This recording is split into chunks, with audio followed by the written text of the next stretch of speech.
Hello, welcome to another episode of Captain H2o Solutions.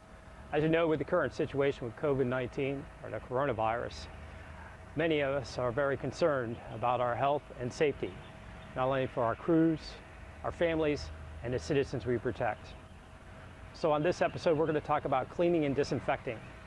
Do we know everything, and are we doing everything we possibly can to keep those people safe? So stay tuned.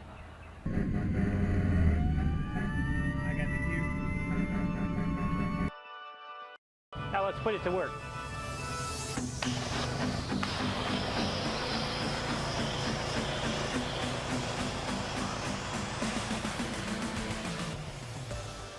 Hello, welcome back. So we're going to discuss cleaning and disinfecting our fire units. As you know, with the current situation, it's got us a little bit on the edge, and I talked about us disinfecting everything. But we're not the best at following a lot of the steps. And when you actually break it down, and I'm starting to see more people, more companies, as things are going to start to come back online, saying that they're going to sanitize planes before you get on them and all that. And there is a difference between sanitizing, disinfecting, and cleaning. So I'm going to go over a few of those definitions and break it down a little bit easier. First, I got to get a little thing off my chest. I by no means am a infectious control expert. I have 36 years in the fire service, and during my career, I was an EMS captain assigned to daily shift operations for EMS. We were a fire rescue department, so we did both, but I basically took care of the EMS units. So I had my share of coming up with infectious control policies, exposures, those kind of things. Also, my assignment was hazmat and special ops, so I've had a lot to deal with unknown chemicals, decon, and especially after 9/11, dealing with white powder calls and having to gross decon and decon people like that and be able to get past those situations when we really didn't know a lot. And in addition, I've been detailing since I was in high school cars. So with those combined fields, I feel I can add a little bit extra to this. And some of the tips and tricks that I've used over these years. So CDC defines those three different areas: cleaning, sanitizing, and disinfecting. Let's go over sanitizing real quick. Sanitizing we're most familiar with hand sanitizer. We put some hand sanitizer on our hands, we wipe them thoroughly and get it as best we can to cover all the areas and let it dissipate, and we're good to go. This is usually when, let's say we had a no transport or something like that, we had a call, we didn't go to the hospital or that, we don't have the ability to wash our hands right away, but we do have the ability to sanitize. Sanitize is a temporary measure till we get to a point where we can wash our hands thoroughly. If you remember, one of the first orders that came out when the virus hit, that was about hand washing, frequent hand washing in at least 20 seconds. Why did they say that? They said that because viruses are made up of fats and proteins. Fats and proteins in our body are broken down by enzymes. On surfaces, they're broken down by surfactants. Surfactants being detergents, soaps, those kind of things. So when you break down the outer fatty protein layer, that's a protective layer, the rest of it is theoretically washed down the drain. So that's why the cleaning your hands or washing our hands was so important, and that's what leads us into these definitions. So we have sanitizing. Basically, the true definition of it is killing the germs lowers the germs on a surface to an acceptable level judged by a public health standards.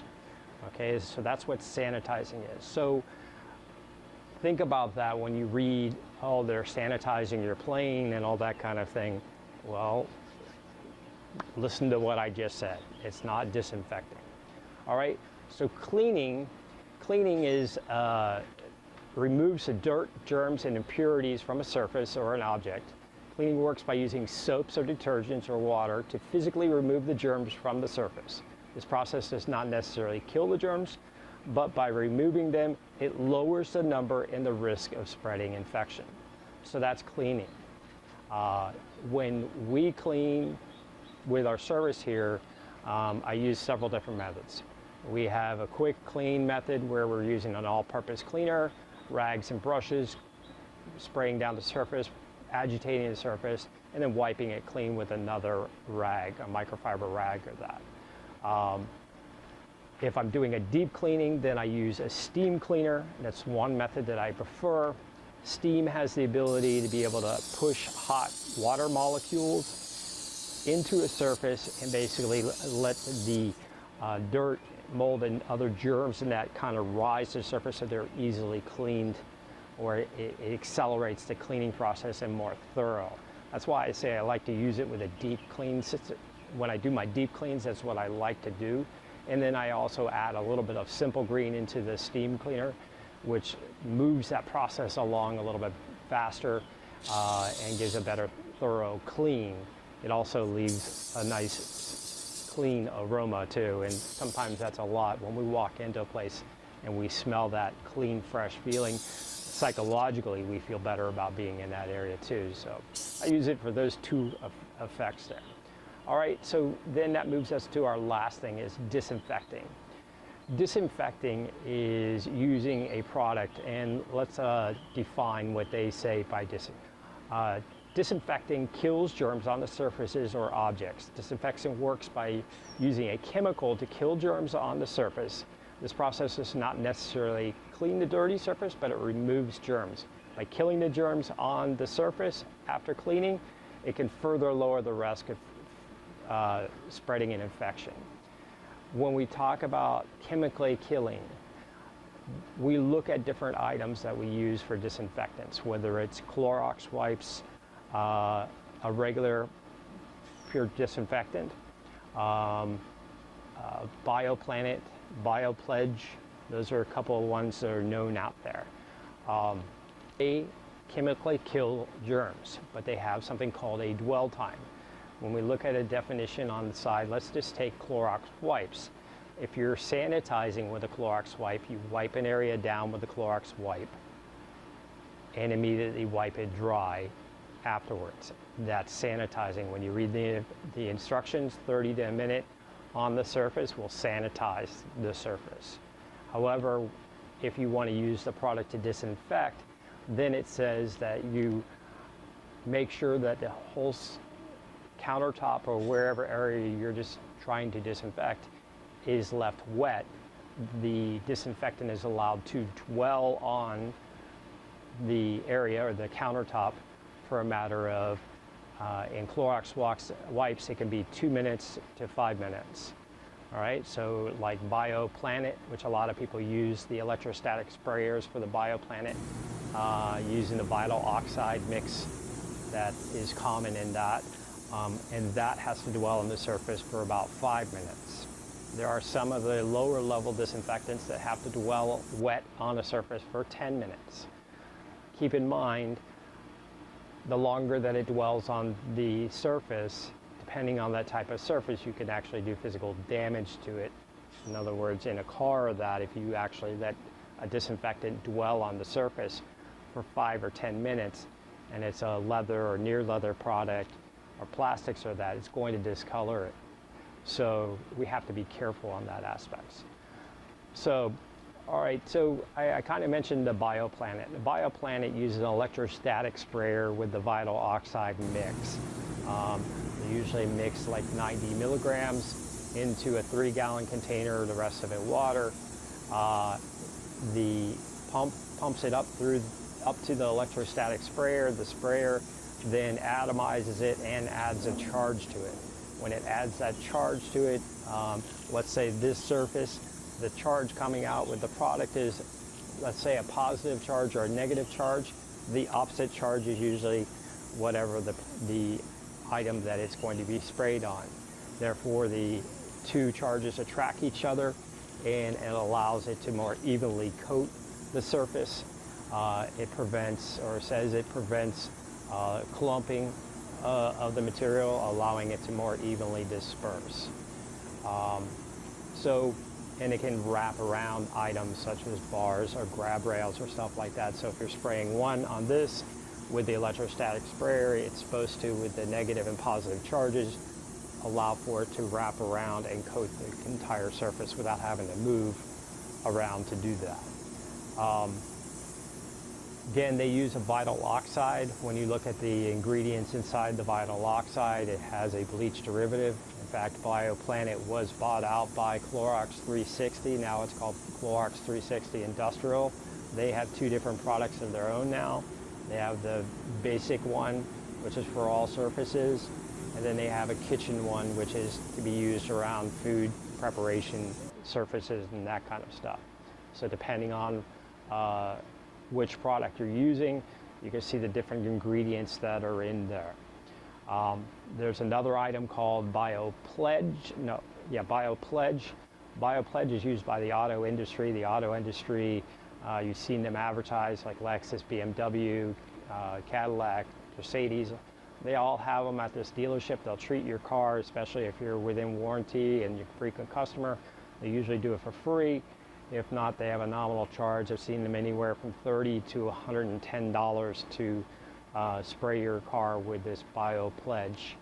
The advantage of the BioPledge on its documentation says that after the item is sprayed, after the car is sprayed, that it has a 30 to 120 day continuous kill after that, depending on the activity in the area being sprayed, the material being sprayed. So if it's a high activity area, it's obviously not going to have continuous kill for that long period.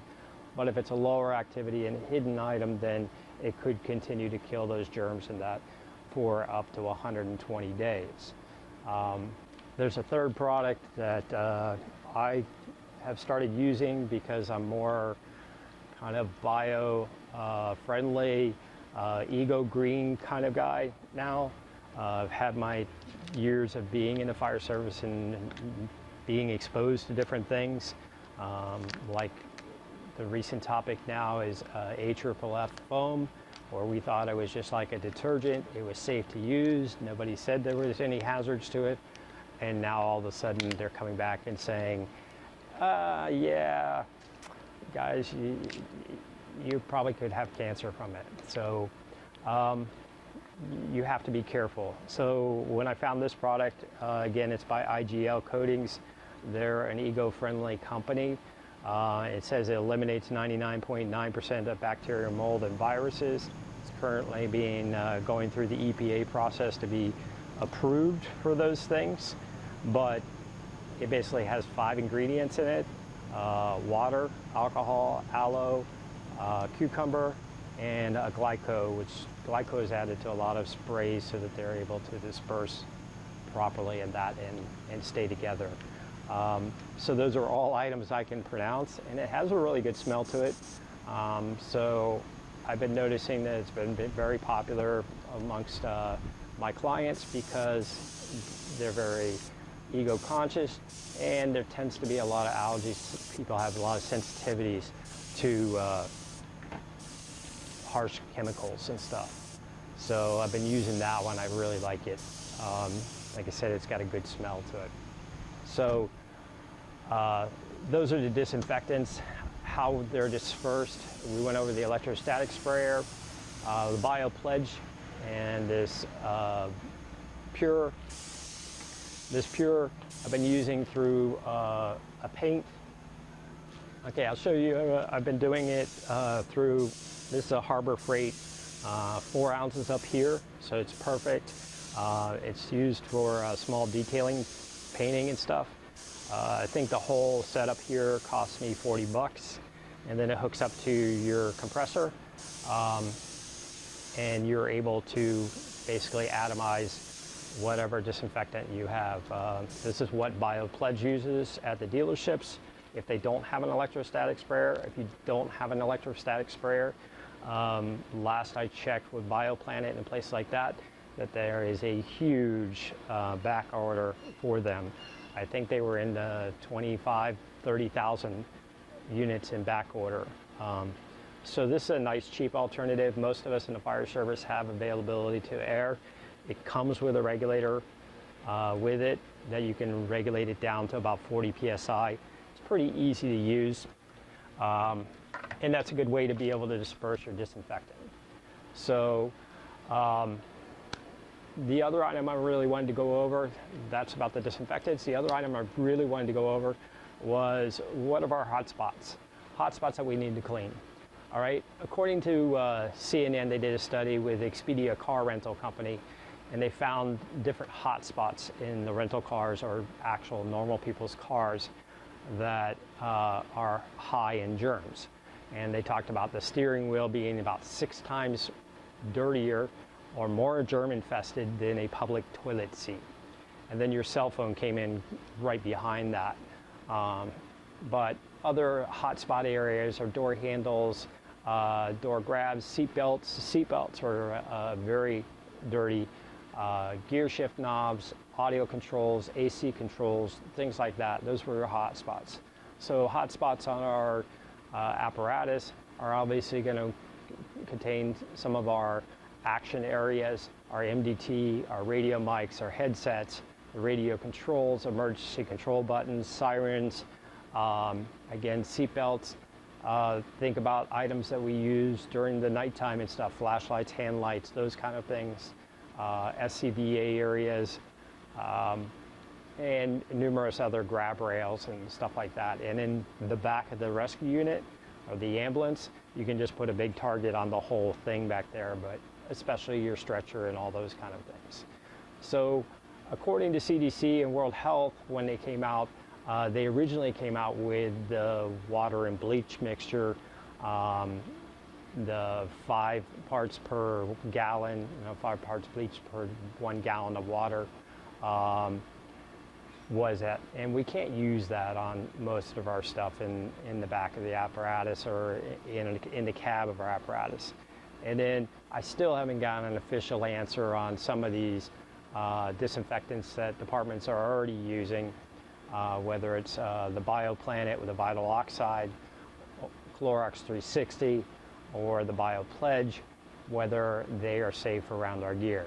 For the most part, the answers I get when you reach out to places like Globe or MSA or Scott are that they all have disinfectants available that they want to sell you, and that's exclusively what they want you to decon. But remember, a lot of our items can be washed down with soap and water, a mild soap and detergent, and that's going to remove, when we go back to the definition, that's going to remove most of the germs and infection. And it should be our first stopgap. And then, if we really need to, disinfect after that. So today I just wanted to go over a bunch of those little items. Plus I was seeing more and more people out there just disinfecting, but nobody's concentrating on the cleaning before disinfecting. And everybody's using terms like sanitize, sanitize, sanitize. But in our service, we really need to be cleaning and disinfecting. And maybe we have some times that are set aside for once a week where we do our deep cleanings. And every day we try to do our basic cleanings and simple sanitizing or disinfecting. But let's just remember those definitions, and I hope that you refer back to this as I put those PowerPoint slides throughout here that have some really good information attached to us. Remember, people, this is going to be the new norm. Like after 9/11, we dealt with our changes in our travel and our security, especially our station security and everything else, and our awareness levels came up. So too is this going to be a new norm with the coronavirus, and after dealing with it, I think PPE and all that's going to be a normal part of our everyday operations if it wasn't already. But now I think it's up to a little heightened level. Our cleaning and disinfecting and all that is now up to a different level now to deal with this, because again, it is a new norm. Places we deal with and go to, they're going to be dealing with it too. Just to even return back to work in the normal work environment, most companies and all that are looking for a way to sanitize or disinfect their office space to keep their employees healthy and to keep their businesses running. The same too we need to do. So if you have any questions or any other things you want to see on this and want me to cover, please make a comment below. Don't forget to subscribe, and thank you for your time, and stay safe out there.